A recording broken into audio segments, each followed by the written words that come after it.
both areas Oh, there, yeah, so that's we're why- good. That's why I like it. Okay. And also I do internships with CJ and other areas, yeah.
here. Either you take the hand, or you stand forward. The knees might be there, so.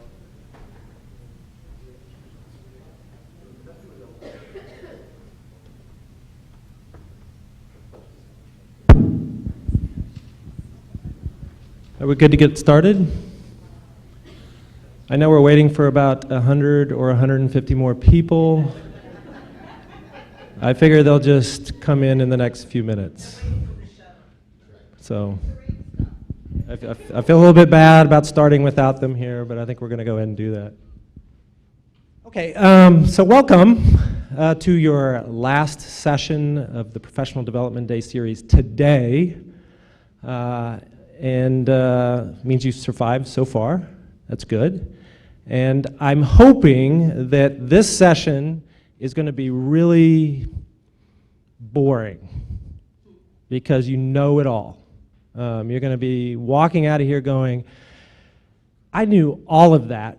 What a waste of time. And if that's the case, I'm actually happy that you would walk away bored with my session. So what are we going to be talking about? So I say we because I figure Professional Development Days at least is a good time to pull in and get to know people that maybe you haven't seen on campus. So I got that opportunity by calling up people and saying, I would like you to serve on a panel, even though I've never met you. And so I do have my distinguished panel today. So I want to at least introduce them. They can raise their hand. I'm going to pull them up later. But I'll start just in the name. Dr. Mangele said he wanted his name first. It was actually at the end before. So Matthew Mangele, program coordinator of our chemistry program, also oversees a little bit with physics.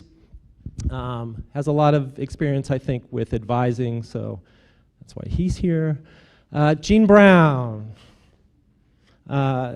Jean, I'm surprised she said yes. I keep sending her lots of work. So I expected her to say, I'm not doing any more work for you, Brian. Yvonne Seegers. Yvonne, now, I had to do a little bit of research on Yvonne. She is the executive director of our EOF program, Passport program. She also teaches in criminal justice, and she is also an alum from Kane, as well as she's in a, can I say you're an attorney?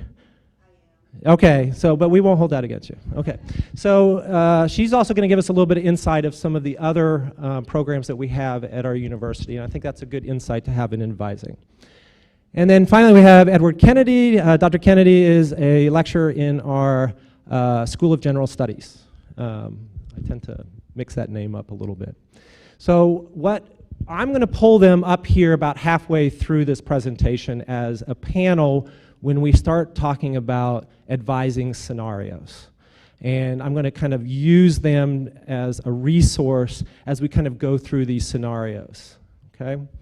And then I'd really like some participation from the audience for new scenarios or things that you've encountered in advising, and maybe we could all talk about those experiences together. Sound good? So hopefully we'll have some fun. Have a little bit of fun. So except for my boring introductory stuff. So, huh? Oh, I'm sorry. So I'm Brian Teasdale. I'm a faculty member in the biology program. I'm the executive director of our School of Natural Sciences, and I'm the associate dean of our College of Natural Applied and Health Sciences. So I feel like I'm kept busy enough.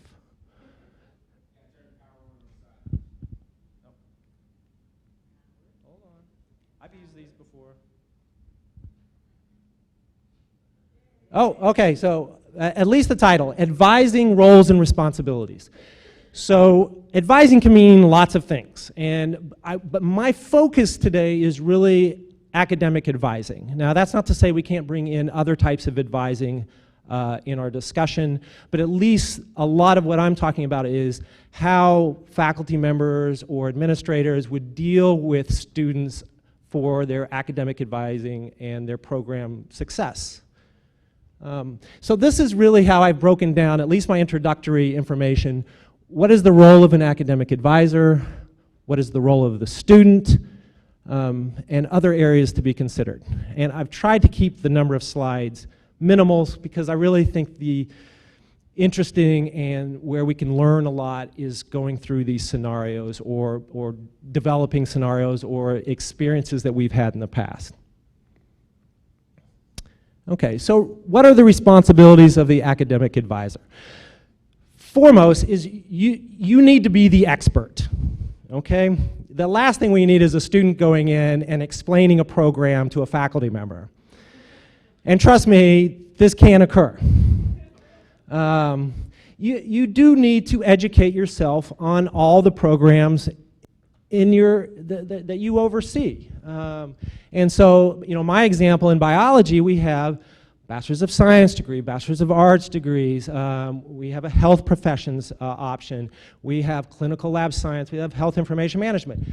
And sometimes I will get faculty and say, well, health information management, I don't need to advise that because I only advise the biology. And I said, well, but we all contribute to all of these programs, and so we need to make sure that we're educated on the requirements of all these programs. Because unless all my faculty are showing up to open house, and all my faculty are going to every freshman advising session, I have to, you have to be a little bit of a jack of all trades and be able to talk about every degree program that you have. So I really encourage you to, it doesn't take long, really spend time with either the director of your program or other faculty, and if you have questions or if there's been changes and you're always like, God, I'm not quite sure about that, go find the answer. So I guarantee you a student will somewhere ask that question. So you really want to educate yourself on your programs. View advising as collaborative. Advising is a relationship that you're building with a student. It can really be an enjoyable time seeing a student, especially if you have them when they're a freshman, all the way up until they're graduating as a senior, and it is a relationship. I mean, I love seeing them at graduation, these students that I've seen that have had problems with their courses or parking, and then to see them actually graduate. And that's, I think, what we're all here for, is to see student success. And so really look at it as a relationship that you're building with your advisees, okay? And map out their goals. I think it's one of the questions you should always ask your advisee is, what do you plan on doing once you graduate? I think that sometimes we're, okay, you want your hold released. All right, you're good with that, and they're gone. And in 4 years, you've never asked them what they want to do with their life. And I think it's really hard to be an advisor if you don't know what their goals are. If a student is struggling, help the student connect with campus resources. That is our responsibility as an advisor. If you have a struggling student, it doesn't stop with saying, well, they'll have to find those resources on their own. We represent the university. We have to point those, we need to lead them to those other resources. And we're going to talk about what those resources are. And most of us know what they are, so it makes our jobs easier. We kind of have students that really don't need our help too much when it comes to academic advising. Sometimes we will have students that are progressing smoothly through our degree programs. And so how do we utilize that time with them? And we'll talk about a few things that we can do with students that really have their act together. They know which courses they need. They know their degree program requirements. Okay. And then finally, to really look at academic advising as a mentor relationship. So this goes back to being collaborative. That you are the adult that's not their parent, but you're also representing what they're getting their degree in. So they really look to you as a primary source of information. And I take that responsibility very, very strongly. And I think that it's just something to be reminded, and that we should also take that time, even when you have 150 advisees, to still find that time.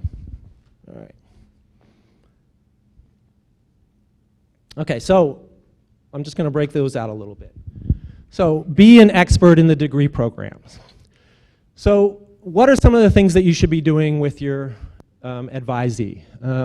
First of all, determine if the degree program aligns with the student's career goals. So what do I mean by that? I'll give you an example. I have a student who is a biology major because they want to be a physical therapist, okay? But then I start asking questions. Well, do you like chemistry? No, I don't really like chemistry. Do you like biology? That's okay. And I started wondering, why are you a biology major? Well, that's what everybody told me I should do to become a physical therapist. And I was like, okay, we need to sit and talk.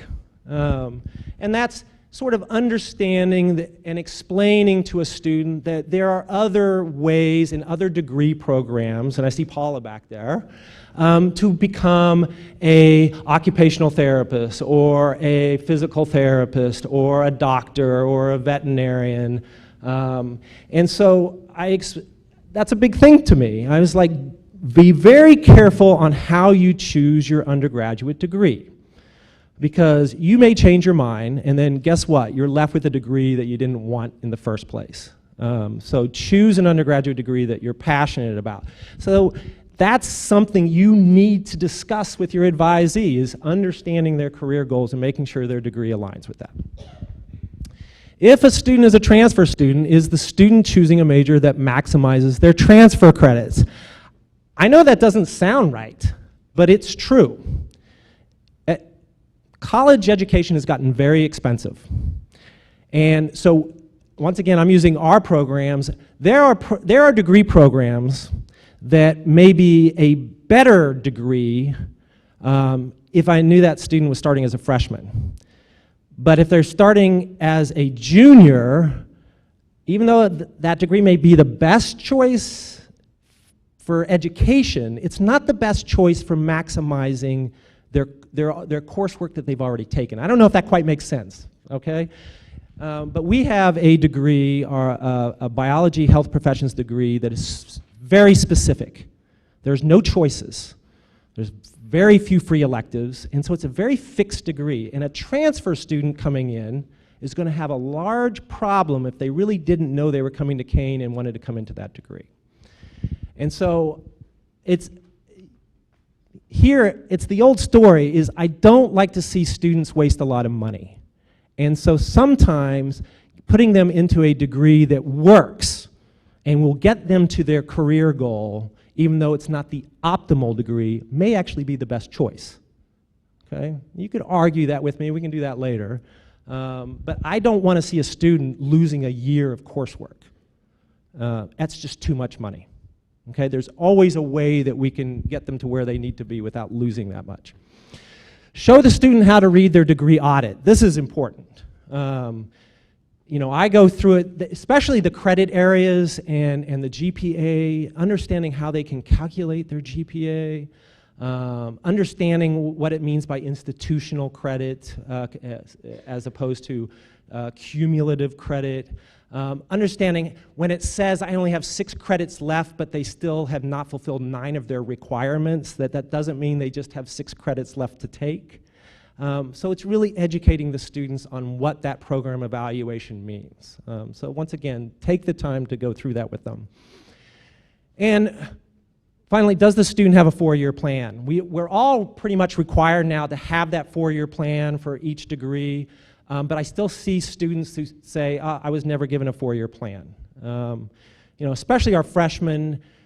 A big thing that we're told to do is really look at our 4-year graduation rates. If we can get a student that strongly wants to get done and that can adhere to that 4-year plan, then it's a great resource for them to follow.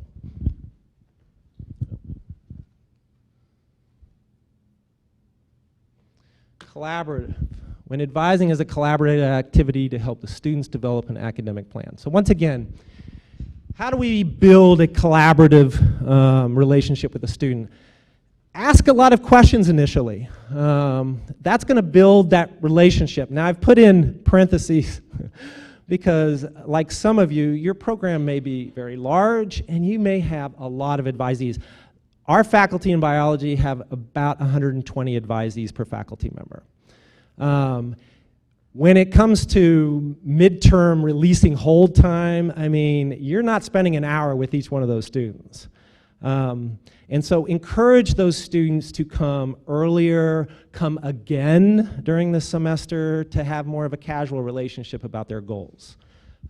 We do want them to register on time, and so having a very short, let me quickly review your coursework, it seems to align, but maybe come back if let's talk a little bit more about what's going on in your life kind of thing. Ask them questions like, why did you choose your major? This is a big one for me because I'll ask it and they'll say, well, my mom wants me to be a doctor. And I said, but why did you choose? Did you choose because of your mom? Yes. And I said, so you're not doing well in most of your classes. Maybe we should do something that we want to do. And so I think that's a great question to ask them. Is this something that you've chosen for yourself?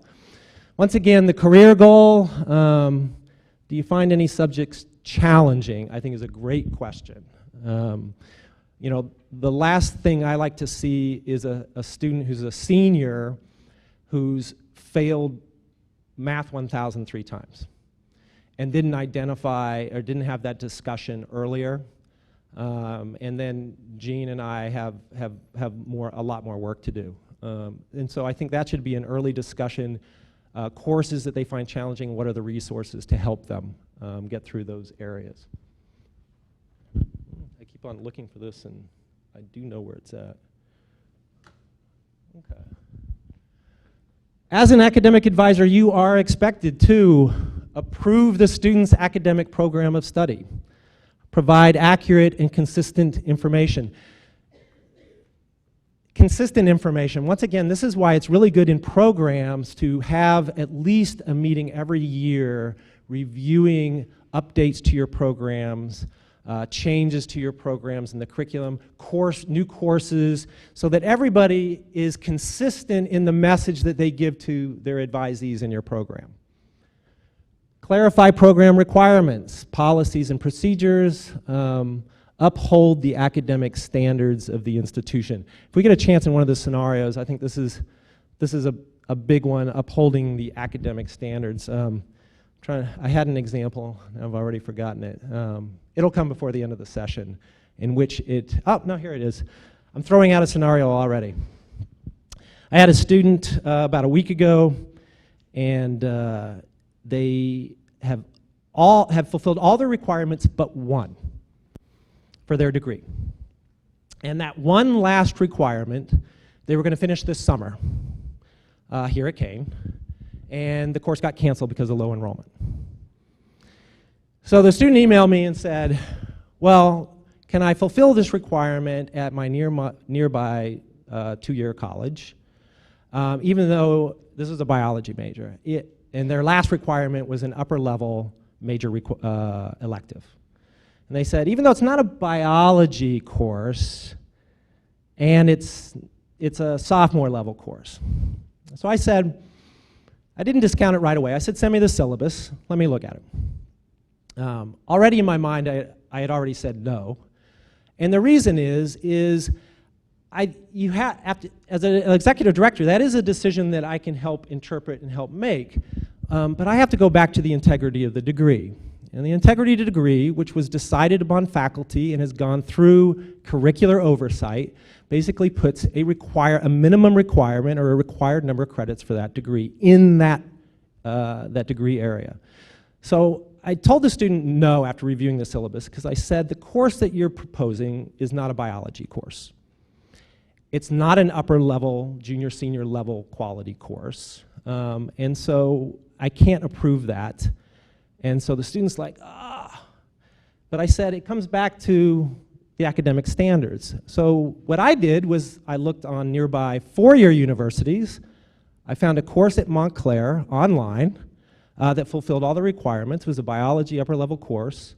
And I said, check out this course and see if it works for you. If it works for you, I'll sign off.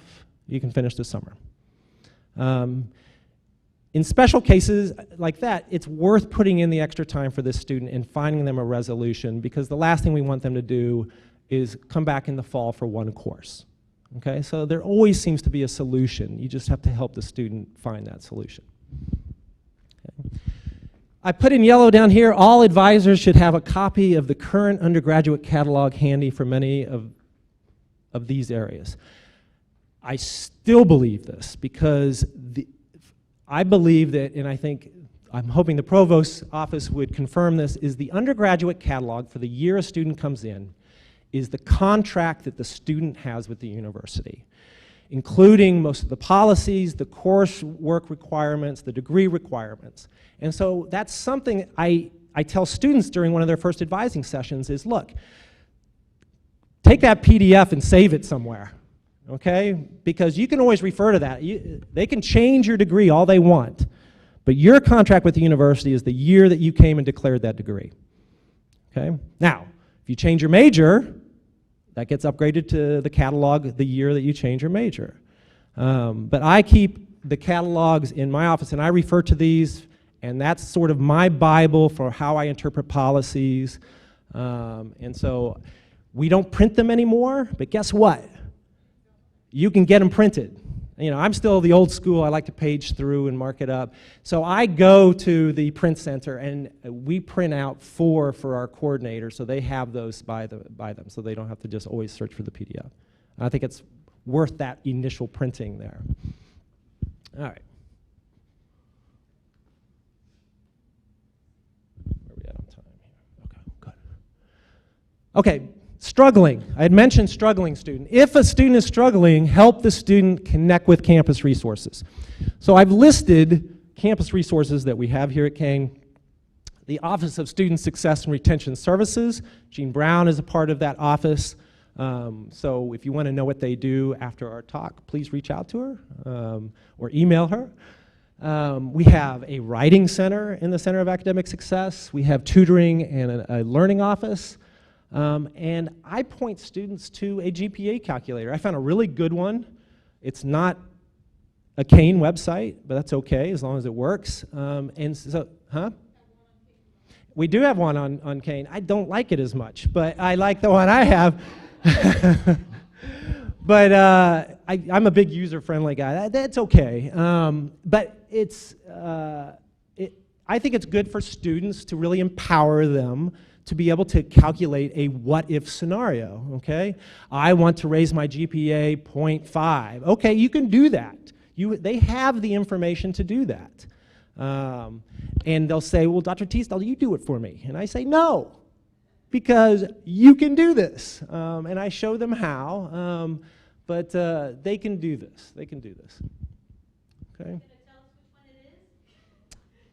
I want to say, I'll have to look it up. I can find it. I think it's like gpacalculator.net or something like that. But I have it bookmarked because I use it enough. But if you email me, I can give you the link I like. Oh, I did? Yeah. Oh, all right. I did. If I would, yeah, I can get that information. So, all right. Once again, I hope I am boring you right now. That you're like, this is all like easy stuff. Oh, I can't believe I went to this talk. If the student is progressing smoothly, use the time to talk about next steps. I think this is really important. So we do have a career development and advancement office. And so this is where a student can look at improving their resume, possibly look at, they may have, I'm not quite sure what's in the office, because I had some discussions, so I'm trying to put together more things related to just science careers, and so we don't get quite as much in that office. But it is a resource. I point students to this resource. Applying to graduate school. You may have students that are looking at the next step in applying to graduate school. So that is a discussion you can have. And you could say, oh, but most of us have been to graduate school. If you're a faculty advisor, you've been to graduate school. You have experience to pass on applying to graduate school, okay? Program-specific internships. All programs should at least be aware on advising students on how they approach internships and applying to those internships. Club involvement. I'm big on clubs. I tell students, that's part of my advising. I was like, are you involved in any clubs? Oh, but I'm so busy working and studying for your exam. And I was like, well, there's always time. That's what we have our, what do they call it, professional hour, college hour. And I do tend to think that students who are involved in professional clubs are getting an advantage, okay? Because they're talking amongst each other. They're sharing, hey, I just got done with my internship at this physical therapy office. They got an opening. Why don't you go apply and see if you can get that one? And so they're networking already. It's a form of early networking. Summer research opportunities. This is also an area, talking with your students during advising. I'm a big global education person, and so one of the big things I try to push our students in is study abroad opportunities. I think it makes them a better student or a better person. And yet, we do not get a lot of our students into study abroad opportunities at Kane. It's poor compared to a lot of peer institutions. We need to work on getting our students more globally educated. So I think it should be part of the advisement process. I'm almost done with. Let's see. Role of the student. We kind of forget about this.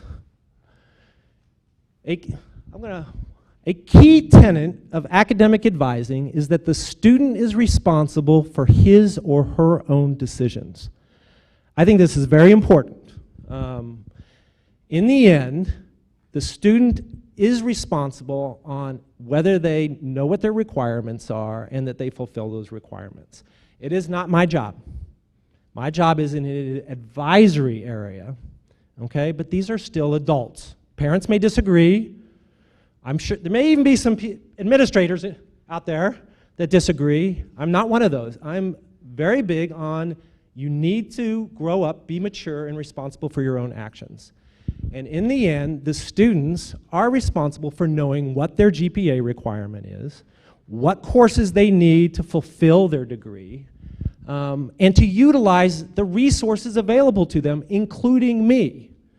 There should be nothing stopping them or making them intimidated to go to their faculty member or their director or the other resources on campus. And we should encourage them to do that, okay? So, a student is responsible for knowing their academic program requirements. They are. They should take responsibility for actions and decisions that affect academic progress, including cheating. That is an action that could have academic consequences. Seek advising from appropriate advisors at appropriate times. So when I have students come a week before school's out and say, I need to start thinking about what I'm going to take in the fall, I then ask them, well, where were you 6 weeks ago when early registration occurred? And I said, so now you're not going to get the courses that are going to align with the times because you may work full time. And this impacts you academically. And so that is their responsibility. And in a way, I feel it's my responsibility to give them a hard time and say, this should not happen again. And guess what? We now have, in CaneWise, when we clear their advising hold, a little area to type in comments. And if you're smart, which I know you all are, you will utilize that field. Why? Because in a way, if you don't, in a way it kind of covers yourself. Because you can say, I advised, I always go BWT, advised to see Gene Brown, or advised on low GPA. You don't have a lot of characters in there. Or you could say concerns about academic progress. And it's basically a way to keep an accounting that's sort of there that if somebody else gets your advisee, they can see that. And I think that's really important on helping us help our students. Okay. Resources. Guess what? A lot of us are academics, or at least we like academia because we work here. There are organizations to make ourselves a more educated advisor. We have the National Academic Advising Association. We have many members and staff members that are part of this organization here at Kane. And so if this is something that you're really passionate about, maybe you should join this organization. Okay? There's also a journal, the Mentor, an academic advising journal. And so maybe you've got something really innovative that you're doing in the way of advising your students. Well, maybe write it up and submit it to the journal. Okay? So there are resources out there. Okay, I think I'm done with my heavy lifting here. Yeah. So now I'm going to pull up my panel, and in a way, you're all my panel. We're all going to be involved here. So if I could get my panel to come on up to the table here, we're going to go through some of these scenarios and see if there's multiple answers or solutions to these scenarios. So come on up.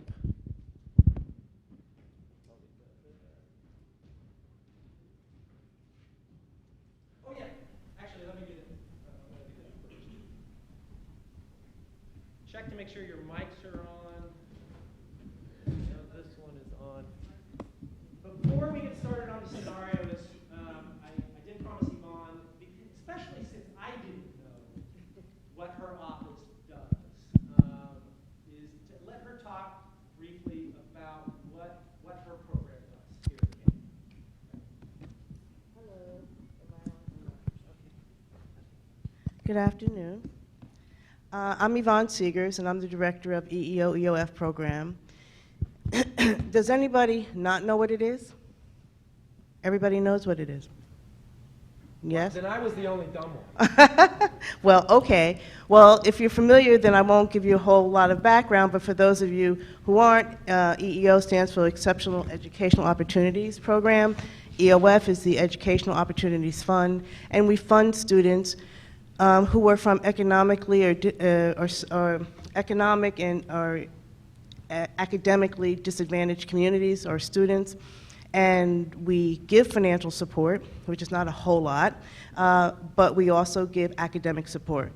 We have our students, for the most part, are first-generation college students, so when we talk about, what it is to advise, a lot of the students who come through EEO, EOF have a very different experience. Their parents were not college educated.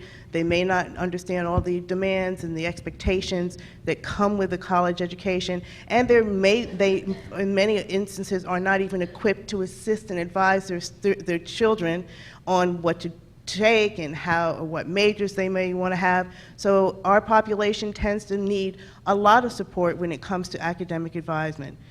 In addition to that, our students who are, for the most part, they are economically disadvantaged. You can't get into the program unless you are. So many of our students work full-time in addition to going to school. So there's a lot of economic challenges associated with being in school. So whether you have book money or you can afford key codes or whatever they call those things, there's a lot of other challenges. And so you should also know that the EEO-EOF program, also we have we're located on the 4th floor of Willis. We have a full tutorial center. We have academic specialists and tutors that it's staffed pretty much all the time. We work very closely with CAS. And the writing center, we have writing experts who also work for us. So and our offices are open from 8 to 8. And any student can get tutorial support, academic support.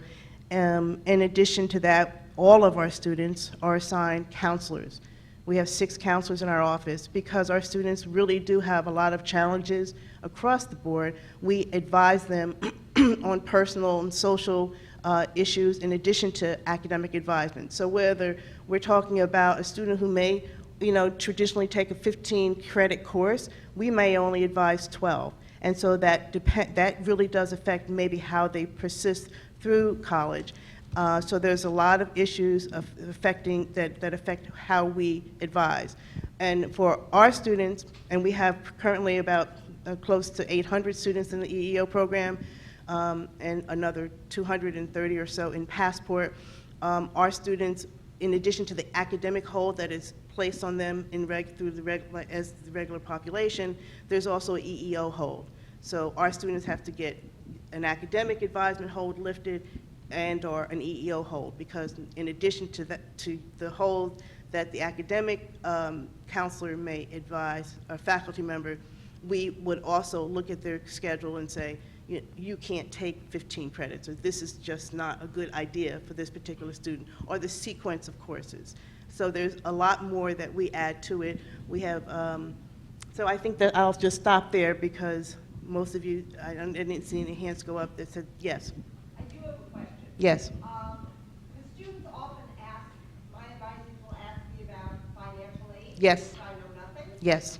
So they often want to know if they can qualify. So I'm thinking that they're taking the 12 credits, but out of the 15 in the spring semester, and they want to take a summer course. Would they be able to use money? So. Or is it case by case? It is case by case, but I should just back up. First of all, EEO is only offered as a freshman. So if you don't have EEO when you're incoming as a freshman, you could not apply for it as a sophomore or junior. But somebody can transfer from one institution, from a community college, but they have to have had EEO at the community college, and then they come to the university and they can transfer their status, right? And they only have a certain amount of funding that travels with them. By the way, all of our counselors also counsel them on financial aid and funding. As for summer funding, we have a certain amount of money that I can delegate at our discretion for summer funding. But for the most part, because it's so limited with what we have, we tend to fund students that need one more credit to graduate, or one more course, or they have an issue of a sequencing, and they have to take, CJ, they have to take research methods before they can take senior SEM, or they'll be pushed back a whole semester. So we will really carefully look at who is the most in need, or we have a student who's maybe on probation, for academic probation, and that one course is enough to, if they do well, to push them above so that they don't fall below, because they can lose their financial aid if they are too far below in their GPA. So there are a lot of factors that go into that, and it's really hard. And in fact, summer funding is, this summer I probably funded about 80 students, most of whom were funded with 3 credits, but some had 6 credits just because it was enough to get them graduated.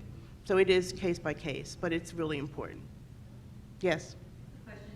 If they can only enter your program when they're freshmen, when are they advised at application, or is it prior that they have to apply for the program? Like if we're recruiting juniors and seniors. That's now, right.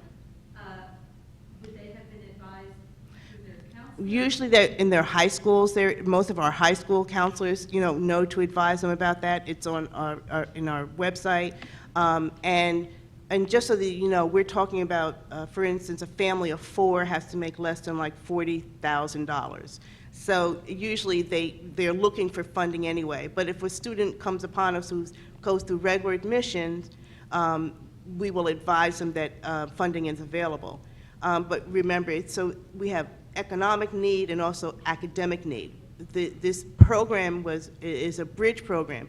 It was intended to create access to higher education if students fell below the general standard for admissions. So if the admissions criteria is a GPA of 2.8 and an 880 SAT, we will our standards are a little lower, like 2.4 and an 800. But then we do have some discretion there as well. So it's a combination of both. There's a lot of students in EEO who have 3.0 GPA, but they fall under the economic guideline. But they all have to have the economic threshold. There's no way around that. The question is academically. We will take some students who are a little low, and then we will look at, but if you had a 2.0 GPA, but you performed 1,100 on your SAT, that tells me something about who you are. But you're not flagging them; they have to flag themselves. Yes. So they have to know. And there's our page on the website, and also the university. So it's worth mentioning it. Over Absolutely, yeah.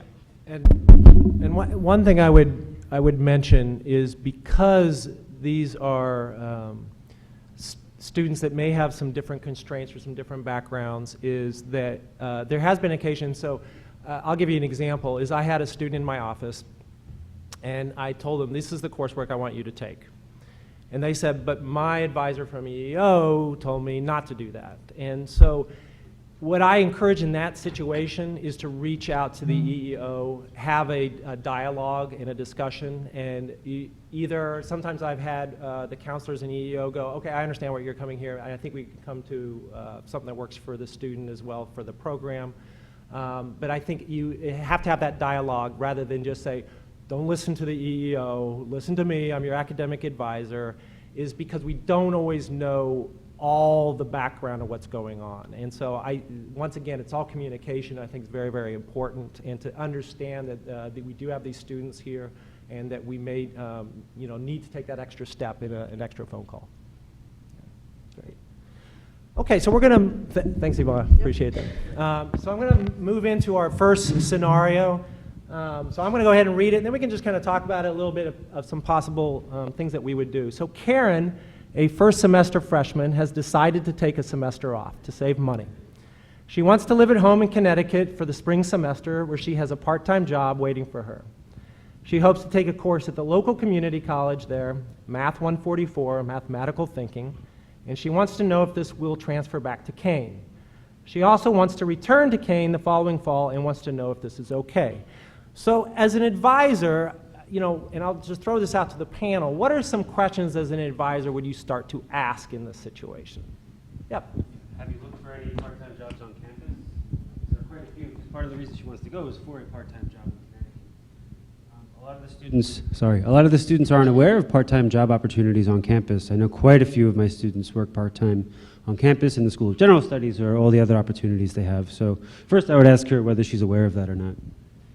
Yeah, I mean, the one thing I would think is the expense of housing. Unless she's got housing by living at home, she's probably looking at saving money. So as an advisor, any other flags that come up as questions before saying that would be okay? I think from my point of view, I think it's the course. Mathematical thinking doesn't tell you much about the course. It's not algebra, pre-calc, something like that. So I think at the very least you need a syllabus or something from the school to show what is in this course, because that course doesn't seem to naturally transfer as anything we would have in a general education standpoint. So I think you need to know what the course is, what it entails, so you can make a decision if it does in fact transfer as something that they could use in their program. And that's a great point. So that's one thing. For our students here in New Jersey, we have njtransfer.org if they go to a community college here in New Jersey. We don't have that set up necessarily for community colleges in other states.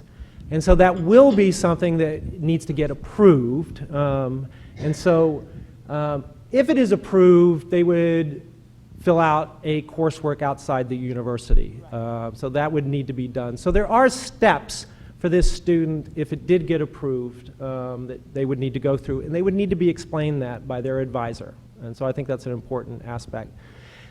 There's one other thing here that I want to point out, and that is she's concerned about returning to Kane. And I think this is where you can also have a discussion on how long you could be away from the university and before being readmitted. Because if you're gone for, and someone will have to clarify it, but I know if you're gone for an extended period of time, you have to go through readmission. Yes, if you're gone for 2 consecutive semesters, you have to reapply.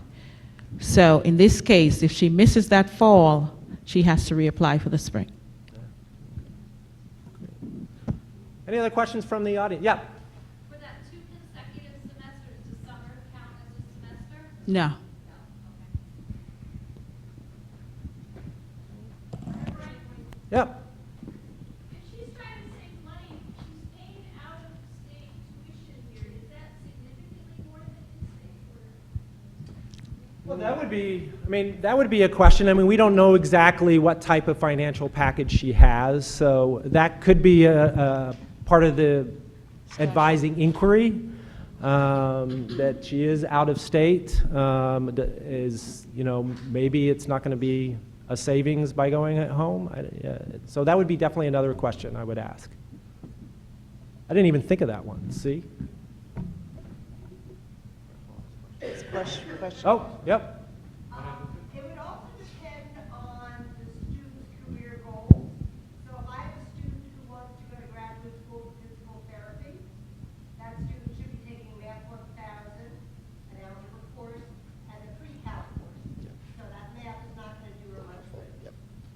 agree. So identifying, now if this is a math, it's fulfilling a general education requirement, and there's not a lot of math for that degree, I agree. So that's going to be part of the discussion. Why are you taking this course?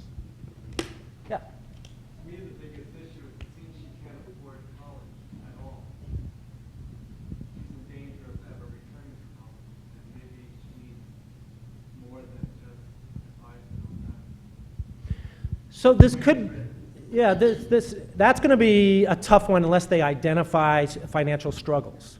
But if it did come up, I'm having a hard time paying, that is something that you may want to redirect the student to a financial aid counselor.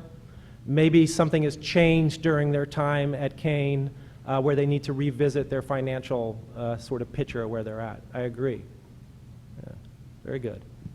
King currently has some really unique scholarship offerings. They've really crafted the scholarships differently, so that's one area you could probably refer the student as well. Great. Okay. Oh. So you said if we were going 2 semesters, so if we were going fall and spring, what if they came back in that following summer? Is that past that time, or is it coming back in the following fall that she would have to be reapproved? Once you're out that 2 consecutive semesters and you try to register, you're going to have a little issue with that. So if she comes back in the summer, yes, she would be stopped.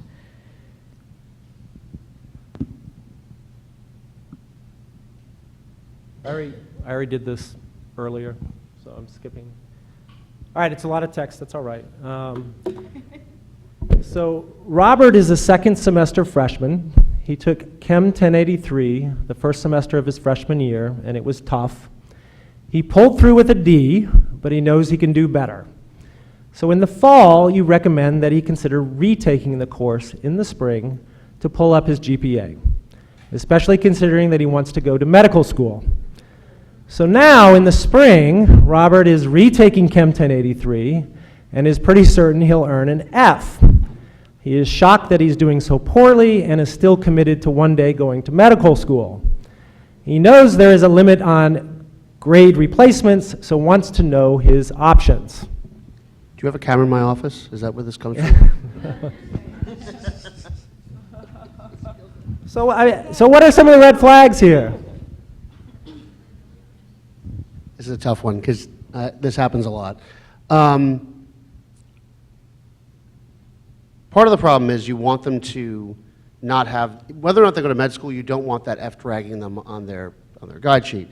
I mean, if it's before the withdrawal date, I don't know exactly what we're talking about in the spring, and he's not doing well again, the best bet is to say, you should at least withdraw at this point, because if you're not going to do better than the D, med school or not, there's no point in staying in the class. So if it's before the withdrawal date, I've had this conversation where I said, you need to get out while you can, and then worry about other things. Chemistry is kind of unique because we actually have a course that will, if you're in Chem 1083, which is Gen Chem 1, we have what we call a rescue course if it's not during the summer, where a student can drop and take a course that basically helps them get prepared to retake the course.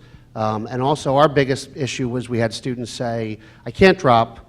That's 4 credits that I can't, if I lose those 4 credits, I'm not full aid. Yeah, I'm not full-time, I lose financial aid. So we have this 3-credit course that they can move into. They withdraw from Gen Chem, they move into that, and they have a chance to basically hone a lot of their skills without the laboratory and without losing those credits. For most people, if they're either in bio or chemistry, they use those as free electives, and then they can, most of the time they do well the next time they take it. The problem still is that they have these low grades on their transcript, and the medical school portion is what becomes tricky. So if they're not equipped to be in this major, I would be a little more intrusive in having a conversation about what would be some alternatives to this degree. And I think that it's really the kind of issue where I'd like to at least present to them alternatives, alternative career options that would still appeal to them, might still be in the field, that would be consistent with what they kind of really want to do, but they're having a difficulty in this particular area. So I would try to find alternatives and have that conversation that way first. I agree, and you know, you say intrusive, like that's a bad thing. I think this really is a point where you do want to, you know, start asking a couple additional questions as to, you know, you're not doing well. I would start looking at his other science courses to see how he's performing, and once again revisit the question why. Yeah. Why do you plan Why on you in the going to major? medical school? Why is there a desire to go to medical school? Yes.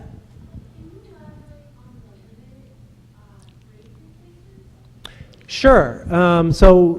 Correct me if I'm wrong. So this is my understanding. Is my understanding that Kane has a fairly generous grade replacement policy, and that policy is up to 12 credits. You may retake a course. It's 4 classes. It's not based on credits, it's based on classes, because like this is a 4 credit. 12, whichever It's is four. first. Oh, is that right? Yep. 4 classes are 12 credits. That's why we're here. See. Could somebody just say 4 free credits? Oh, yes, yes, I'm sorry, you're right, yes. 4 classes or 12 credits, whichever is Whichever first. comes first, So sorry. we were both right. So 4 classes or 12 credits. So if a student fails a course, and then they have that weighing down their GPA, they may retake that course, but it has to be at Kane, has to be the same course, and that's a big thing, making sure that it has to be at Kane. They can't go to a 2-year college, retake that course, and take advantage of that policy. Then they can fill out the form for the grade replacement policy, and it substitutes hopefully the better grade into their GPA. Now, that said, it does not take their prior course that they failed off their transcripts. Correct me if I'm wrong. Right. So that it's always on their transcripts. It's not being calculated into their GPA. Right. And if they took that class at a community college and they come to you and say, well, this transferred in as a D, but I'd like to bring the grade higher, what I've told students is, if you want to retake it, we can remove that course from you can have that course pulled off your transcript, I believe, because it came from another university. The transfer people can do that, I believe, because it'll still be on your other one, but it won't come in as a transfer class anymore. Oh, okay. So they can You get your transcript reevaluated. yes, that's that thing. What's it called? A transcript Reevaluation. transcript reevaluation. Transcript, Yeah. yes. Say, in advising the student, a lot of the students that come to us really don't know how to study for the classes, or they're working way too many hours. We also have to ask how many hours he's working. Maybe he should go move from 15 or 16 down to 12 or 13 credits. But also, I prepared my own little study guide handout. It's one sheet. I explained it to them. Perhaps the university has a study resource center, but these students also need to be informed of how to approach the courses, how to study, how to build in small chunks. Rather than putting a big chunk in one day of the week. These sorts of things that they may be completely unaware of. And little things like that can help them do better even in the courses that are hard to do. And that's a resource in the Student Success Center. We have workshops throughout the entire semester of study skills, time management. We even have workshops on how to start a conversation, how to start and maintain a conversation, test anxiety. All those workshops are offered throughout the semester in our office at different times, not just college hour.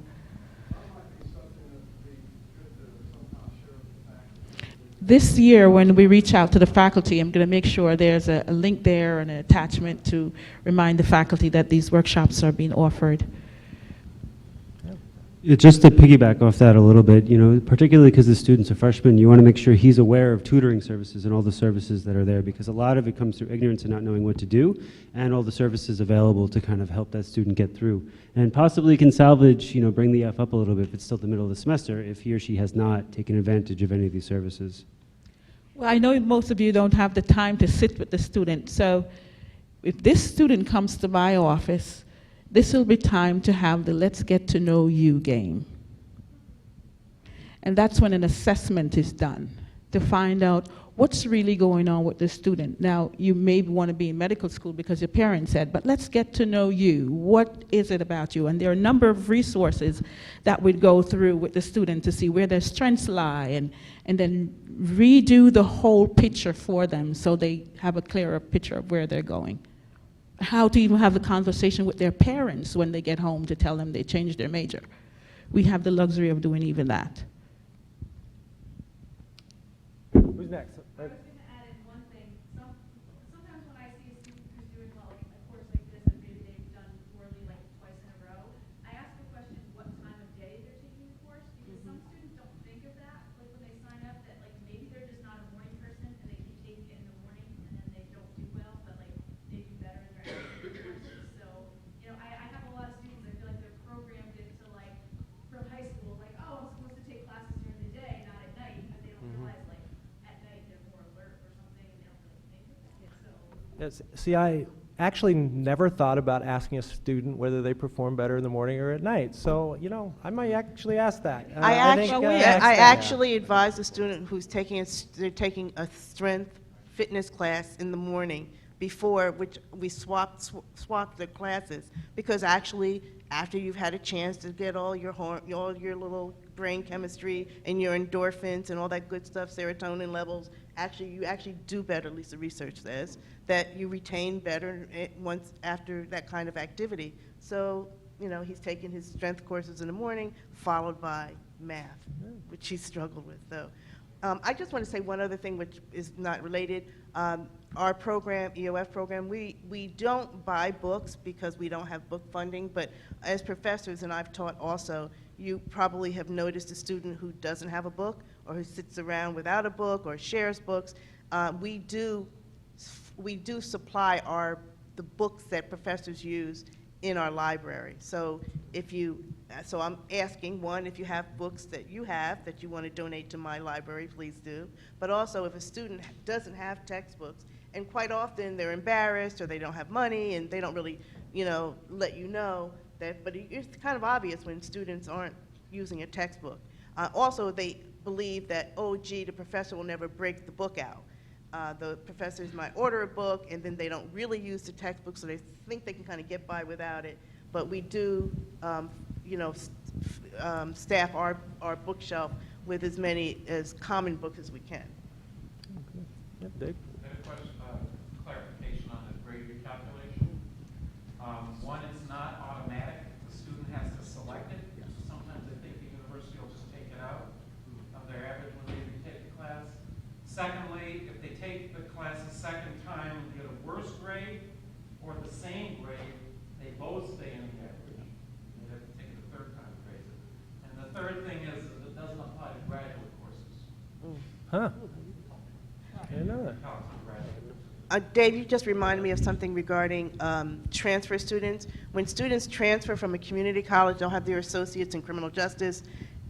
They are criminal justice majors, but unless they declare a major, they're not, I don't know what they are, but they're not declared. That's what they are. They're intended. And so they're intended. That's what I was looking for. So our students, and it happens all the time, they're juniors going on seniors, and I pull up their program evaluation, and they're intended.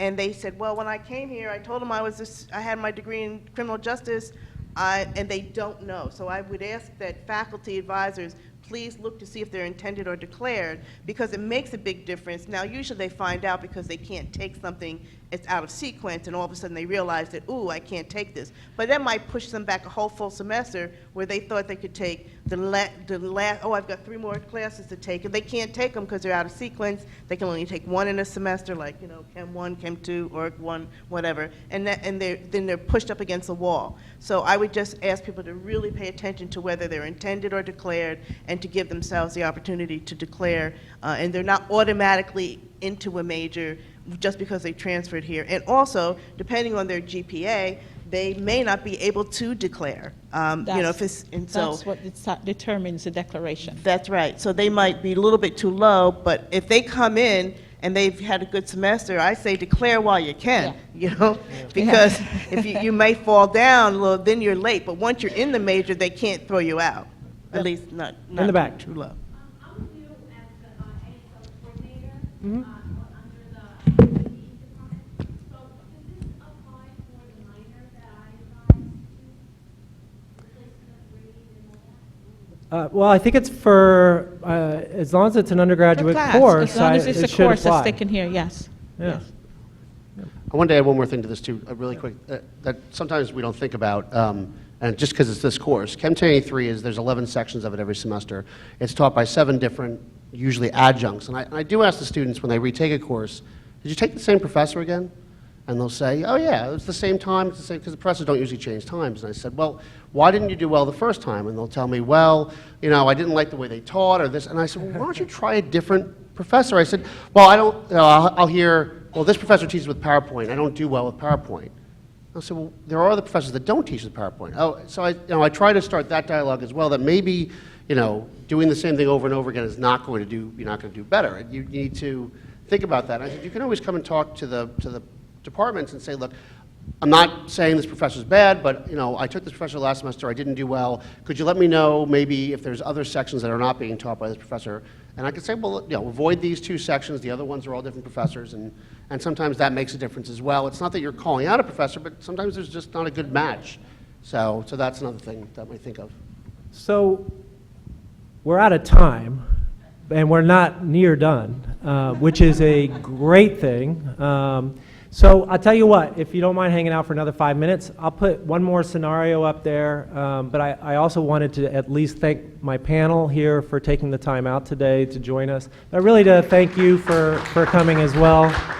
To me, the reason I submitted this 11 o'clock after a glass of wine one night as a proposal for the professional development was because I really like advising students, and I think it's such an important aspect to my job. And I hope everybody here feels that this is a continuing discussion and that you should continue this within your program or within your college and your schools. And I'd be more than willing to send you this very simplified presentation if you'd like to have it with all the scenarios we won't get to today. But if you want to hang out, I don't mind if you leave, but if you want to hang out, I'll put one last scenario up here. Can I just give my email address in case, before you get started? Sure. Just if you want EEO information, and you may have gotten emails from me already this semester, it's Segars, that's SEGARS, @kane.edu. So if you need me for EEO or passport questions, please contact me or my tutorial staff. So I'll just end with this scenario, and that is, so I'll go ahead and read it. Scott took calculus in high school and really loved it. He was going to take the calculus AP test, but got really sick towards the end of his senior year and ended up never taking it. He decided to just forget about it since he decided to major in occupational therapy and wouldn't need calculus for that. But halfway through his fall semester in Physics 2091, he realized that he actually wants to major in physics. He looked up the major requirements for physics and saw that calculus was required, and actually, we don't have a physics major here, so that should be your first flag. He wants to know if there's any ways to get out of having to take calculus since he knows it already. Okay, so there's a lot of flags here. If you're at Kane, there's a couple issues here that I kind of did on purpose. I first said that this student was majoring in occupational therapy. We do not have an undergraduate degree in occupational therapy. So my first question to this student are you sure you're an occupational therapy major? We get this a lot because in biology, they forget that they're a biology major. So I'll ask them what their major is, and they'll say, I'm a pre-med major.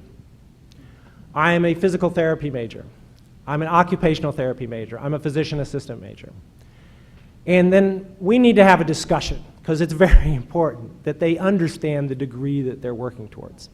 They're already looking at step 3 before finishing step 1. And so that's a big part of the discussion, is understanding what major you're in. And this occurs actually a lot in my program, and that's, I thought, would be a good example. The other thing, of course, is we don't have a major in physics. We have a minor in physics. But then to focus on this last sentence, he wants to know if there's any way to get out of having to take a requirement. So what would be some questions, I guess, to ask regarding that? I don't know if there's a question. The answer is no. It's just not to be. Well, maybe it's but placement. Look at his placement test. You just got upstage, right there. Sorry, But- look at his okay, you placement do that, and test. then I'll tell you why I don't agree with that. If his placement test placed him out of calculus, then we have to take that. Yes. Does the placement, can you place out of Calc 1? Yes, it will tell you if I your thought score the was highest high you could enough. go No. was Calc 1. Okay, I'm sorry, Like okay. you can place out of it, or another thing that we haven't used a lot is CLEP. Right, and that's right. We haven't been seeing a lot of recommendations for students to CLEP. If they're good at something and they really think that they can do this exam, have them CLEP it. $70, $75 versus a semester of payment is something that would be good for the students, so keep that in mind as well. At the beginning of the semester, And they I come think and they the wanna key study. to zero in here Here, is the and here. first sentence in And which here he you can took CLEP, calculus except the capstone. and loved it. So there is potential that this student could place. The odds are maybe against him, but there is potential that he could place out of calculus. So we don't get a lot of students doing that, but Yeah, you do have some kids who come in with that high placement, but for the CLEP, you would think of the generals, sometimes the computer science classes, the language classes, they can CLEP out of those and save themselves some money as well. But yes, the placement test is the first thing I would go to see what his placement was. And if he did, then he would definitely be able to get out. now, just to bring up the scenario, once you explain to this student that we do not have a major in physics, where does that discussion go? And in many cases, at least in my office, it would be, if he's passionate about physics, is to look at other options besides Kane. I'm all about recruiting and having great students at Kane, but remember, our job is really for the best interest of the students, and if the best interest of the student is to transfer to a university that has a program that we do not, then that is really the advice that we should give them. And so, I think that has to be part of the discussion, is we want students where their passion is. And we do a great job in a lot of programs, but there are programs we do not have, and we need to help them find the location and where to go next. So We see a lot of that in CJ, where they want to be the NCIC, NCIS, forensic guy, and that's what they want. And they go, I just want to be, that TV show, and I go, good, okay. But the real question is, have you thought about, I also think that there's also expanding that conversation about what other areas are in criminal justice. It's not just law enforcement, what side, and who, when you do defense or this, or prosecution Refer side. them to bls.gov. Right. That's one Lot website of- you need to put in your bls.gov. That's an occupational website that any major you have, you can get every single detail you want on that major. B as in boy, L as in love, S as in Sam.gov. And there's also. Click on the occupational website. There are also assessment tools. We use them in our summer academy for students to take, just to figure out what they're interested in and give them a little more direction into categories and areas that they would be, that they're suited for. Trying to think the name of that. COPS, Career Occupational Preference Scale, the COPS. Is that what it's That's called? one local thing that they can do, or online, if they're online, that's paper, but online they could use livecareer.com, CowSkill, there are quite a few of them out there that you can refer them to, that they can do it and bring the results to you, can go through it with them. And if you really don't have the time, just send them to Student Success. And EEO, EOF, they've all done it. So Yeah, we'll you can take care turn of around it. and ask them, what did you test, what was the assessment when you came through the EEO program? Going back to your referral to another school, I've seen quite a few students come to Kane looking for engineering. So that's one area, we try to get them to do as much of the math that they need to do, but at some point they have to fly. One other quick thing, going back to what we talked about with the placement tests. We've had students come in with chemistry and say, well, I did well in the AP test and I want to go right into Chem 2. And I often tell students, it may not be your best plan because you're used to high school chemistry. If you jump into Chem 2 and don't do that foundation course where we teach kids how to write labs and, you know, how to take tests and how to study, they often will go into Chem 2 and just bomb it. And they'll come out and say, but I got a 5 in Chem 1, in the AP Chem test, but I can't do this. And we'll tell them, you know, sometimes just because you have the AP credits doesn't mean you should use them in that way. We've had them use them in other ways. And I think the same thing with the calc class in this case is that the calc class, even though they did well in high school, it's different in college. And they may not get that foundation where they take the physics and the calc 2. They may not be prepared because that first semester course is that foundation course. And I think that sometimes And can that's be an issue. when you would be explaining it, and then they can make the decision. Going back to your presentation, the decision is the students. So they can't come back and say, well, you made me think that. So, just to, next time we will schedule a 2-hour session for this. Because I feel like we really slighted the audience for bringing up their own scenarios. Once again, the people I have on my panel were all recommended as people who really have good insight to advising. So I'm sure all of them would not mind if you reached out to them outside this session for questions, as well as myself. Feel free to stop me, email me. If you want to just bat around an advising dilemma, it's always better to have 2 heads rather than 1. Thank you very much for coming, and I really appreciate it. Thanks.